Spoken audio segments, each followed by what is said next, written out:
A ver, una pregunta que parece de trivial, pero que en realidad tiene muchísima miga legal. ¿Desde qué momento exacto existe una persona para la ley? ¿Es al nacer, cuando tienes DNI o cuando eres consciente de que existes? Es que esa es la pregunta del millón, ¿eh? Y es la que nos abre la puerta al análisis de hoy. Vamos a sumergirnos en un concepto que es, bueno, la base de todo el derecho de personas, pero que es casi invisible en el día a día. La llamada capacidad de goce. Para esta conversación partimos de un ensayo de derecho colombiano que lo explica de maravilla. Y la misión, digamos, que nos hemos propuesto es entender no solo qué es, sino por qué es tan absolutamente fundamental. Porque es la pieza que permite que todo el sistema de derechos y obligaciones funcione, incluso para quien no puede, no sé, ni levantar la cabeza. Totalmente. Piensa que es como el sistema operativo de nuestros derechos. Sin él, ninguna aplicación, ningún programa, llámese contrato, herencia o propiedad, se puede ejecutar. Y aunque la fuente se centra en Colombia, los principios son universales. Nos revelan algo muy profundo sobre cómo nos mira la ley. Nos reconoce como personas antes de que podamos hacer absolutamente nada. Venga, pues vamos a meternos en faena.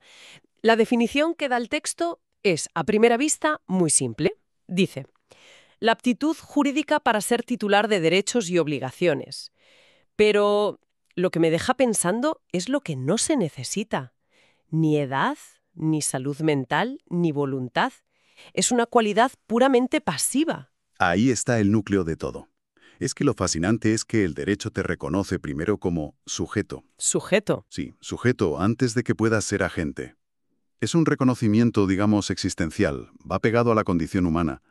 A mí me ayuda mucho una analogía que propone el texto, la del recipiente. Un recipiente. Sí, la capacidad de goce es como un recipiente. La ley te lo da por el simple hecho de existir, y su función es poder contener derechos y obligaciones. ¿Vale? Un recipiente. ¿Lo pillo? Claro, y no importa si en un momento dado ese recipiente está vacío o si la persona que lo tiene no puede llenarlo por sí misma. Lo que a la ley le importa antes que nada es que el recipiente exista, y lo reconoce de forma incondicional para todos. Entiendo la idea del recipiente, pero, a ver, me choca. Si un bebé de 2 días posee el recipiente y de repente ese recipiente se llena con una herencia de 1 millón de euros, ¿de verdad la ley dice que ese millón es suyo? Si no puede ni decir gracias, ¿cómo va a ser dueño de nada? Ahí algo no me cuadra. Es que acabas de poner el dedo en la llaga.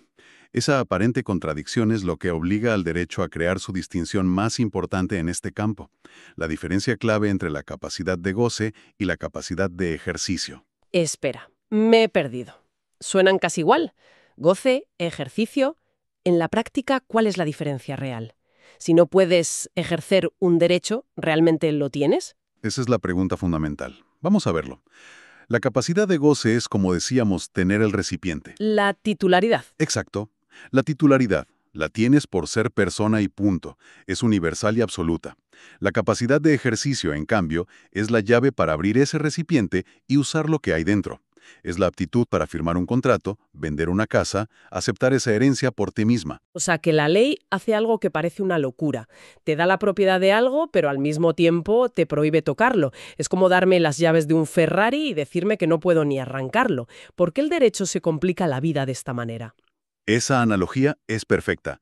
La respuesta es por protección, precisamente para proteger a quien no puede protegerse.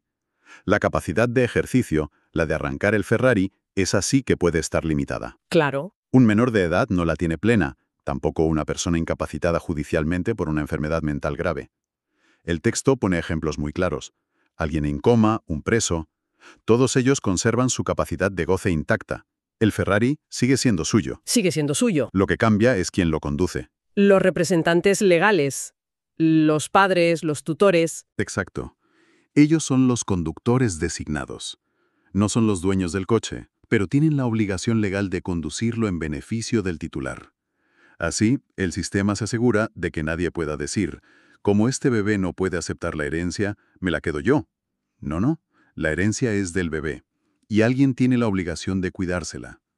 Por eso el derecho se complica, para crear un escudo protector alrededor de la persona. Visto así, deja de ser una regla técnica para convertirse en un principio de justicia.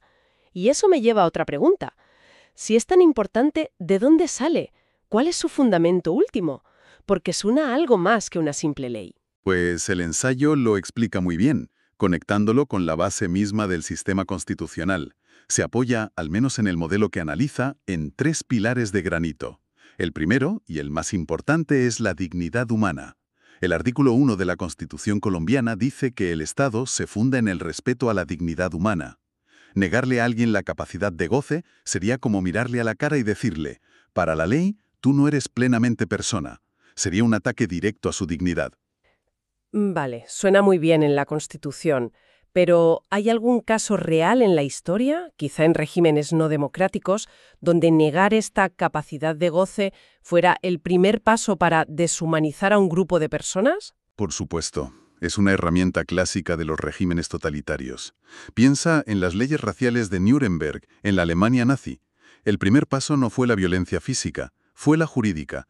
Se les negó a los judíos la capacidad de ser titulares de propiedades, de firmar contratos, de ser funcionarios. Se les vació su recipiente legal. Para luego poder argumentar que no eran ciudadanos plenos. Justo. Negar la capacidad de goce es el principio de la muerte civil. Qué potente. Es el interruptor legal de la humanidad. ¿Y los otros 2 pilares? El segundo es una consecuencia directa, el derecho al reconocimiento de la personalidad jurídica. Es el derecho a tener un nombre, una nacionalidad y, por supuesto, a ser titular de derechos. La capacidad de goce es la materialización de este principio. Y el tercer pilar es la igualdad. Este garantiza que el recipiente sea del mismo tamaño para todos, sin importar tu origen, sexo, religión o cualquier otra cosa. Es el gran igualador ante la ley. Dignidad, personalidad e igualdad. Sobre eso se construye todo. Entendido. Es el cimiento, lo que nos lleva a la pregunta del principio. ¿Cuándo se pulsa ese interruptor? ¿Cuál es el pistoletazo de salida para tener esta capacidad? Pues la regla general que establece el texto, y que es común en muchos sistemas, es el nacimiento con vida. En el instante en que un bebé se separa de la madre y vive, aunque sea un suspiro, ya es una persona para el derecho. En ese segundo. En ese segundo, adquiere plenamente su capacidad de goce. Puede heredar la fortuna de un familiar que acaba de fallecer en ese mismo instante. Pero el ensayo introduce aquí una figura que me parece de ciencia ficción jurídica, el nasciturus, el concebido pero no nacido. Y cita un principio que es casi poético. Al concebido se le tiene como nacido para todo lo que le sea favorable. ¿Cómo funciona este truco de magia legal? Es uno de los mecanismos más ingeniosos del derecho civil, la verdad. El texto lo llama una expectativa jurídica protegida. El nasciturus no tiene capacidad de goce plena. No es todavía una persona jurídica con todas las de la ley, pero el derecho le dice, por si acaso llegas a serlo, te voy guardando el sitio. A ver, un ejemplo práctico. Imagina un abuelo muy mayor que sabe que no va a llegar a conocer a su nieto, que está en camino. Hace testamento y le deja en herencia un apartamento en la playa. El abuelo fallece cuando el feto tiene 6 meses de gestación. En ese momento, el nasciturus no es dueño del apartamento, pero tiene esa expectativa protegida. El apartamento queda, por así decirlo, en un limbo legal, reservado para él. Ah, o sea que es una especie de derecho fantasma. Existe en el testamento, pero solo se materializa si el bebé nace. Y si no, ¡puf!, desaparece como si nunca hubiera estado ahí. Es un truco legal increíble. Exacto. Si el bebé nace con vida, aunque sea un minuto, la magia se completa. Se considera que fue dueño del apartamento desde el mismo momento en que murió el abuelo. Se consolida la herencia. Eso es. Pero si, por desgracia, el embarazo no llega a término, la ley considera que esa cláusula del testamento nunca existió. El apartamento nunca estuvo asignado a él y se reparte entre los demás herederos como si nada. He visto casos en el despacho de herencias enteras paralizadas durante meses, esperando a que un bebé naciera para saber cómo se repartía el patrimonio. Menudo lío. Imagínate, la familia entera pendiente del nacimiento no solo por la alegría, sino porque cambiaba el destino de una fortuna. Esto demuestra que no estamos hablando de teorías abstractas. ¿En qué otras áreas del día a día impacta este concepto de forma tan directa? El texto subraya varias. Ya hemos hablado del derecho de familia y sucesiones, que es el campo de juego más evidente, pero también es crucial en el mundo de los contratos y la responsabilidad civil. Permite que un niño actor, por ejemplo, sea el titular del dinero que gana, aunque sean sus padres quienes lo administren. O que un menor pueda ser responsable civil por un daño que cause y se responda con su patrimonio si lo tiene. Y mencionaba algo sobre notarios y registradores, que me pareció muy interesante. Sí, y es un punto clave en la práctica. Un error aquí puede ser catastrófico. Imagina que un notario autoriza la venta de una propiedad de una persona que ha sido incapacitada judicialmente, pero en la escritura interviene la persona directamente, en lugar de su tutor. Claro. El notario podría pensar, bueno, la persona existe, tiene capacidad de goce, sí, pero lo que falla es la capacidad de ejercicio. Ese error puede hacer que la venta sea nula. Y si esa propiedad se vuelve a vender y a vender otra vez, se crea una cadena de nulidades que puede tardar décadas en desenredarse en los tribunales. Un auténtico desastre. Entiendo. De hecho, me apunté una frase del ensayo que es lapidaria. El jurista que no domina la capacidad de goce no domina el derecho de personas. Es como decir que si no entiendes esto, no entiendes la base del juego. Es que es el cimiento. Si el cimiento es débil, todo el edificio de los derechos personales se tambalea. Ahora bien, y esto es muy importante, el propio ensayo reconoce que, por muy sólido que sea este cimiento, hoy en día está sometido a unas tensiones enormes. Tensiones. Sí, el mundo ha cambiado mucho desde que se formularon estas ideas. ¿A qué tipo de tensiones se refiere? Supongo que la tecnología y la bioética tienen algo que ver. Exactamente. El texto las apunta, pero ¿podemos ir un poco más allá? Pensemos en los embriones congelados. Fruto de una fecundación in vitro, un matrimonio tiene varios embriones crioconservados. Años después, se divorcian. ¿Qué son esos embriones para la ley? ¿Son simples bienes a repartir, como el coche o la casa? ¿O tienen ya esa expectativa jurídica protegida, como el nasciturus? Claro, porque están concebidos, pero no están en el útero, no encajan en la definición clásica. Ahí está el problema. ¿Puede uno de los cónyuges exigir su implantación en contra de la voluntad del otro? ¿Podrían heredar algo si su padre biológico fallece mientras están congelados? La ley actual no tiene una respuesta clara, y aquí es donde el concepto clásico de capacidad de goce, pensado para el siglo XIX, empieza a crujir. Se estira. Se estira para intentar abarcar realidades que sus creadores ni podían soñar.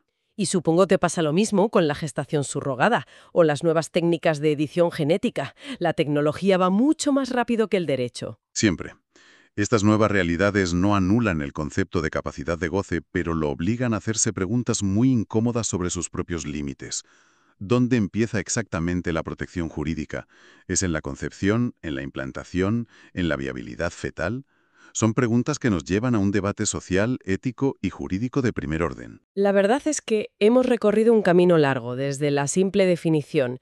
Si tuviera que resumirlo, diría que la capacidad de goce es ese recipiente que la ley nos da a todos por igual desde el nacimiento, para poder ser titulares de derechos, y que es crucial distinguirlo de la llave para usar esos derechos.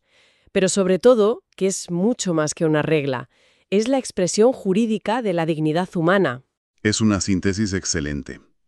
Y nos coloca justo en la puerta de la reflexión final que sugiere el propio texto cuando habla de ese necesario equilibrio entre ciencia, ética y derecho. Pues dispara. Todo este análisis nos deja flotando una pregunta esencial para el futuro.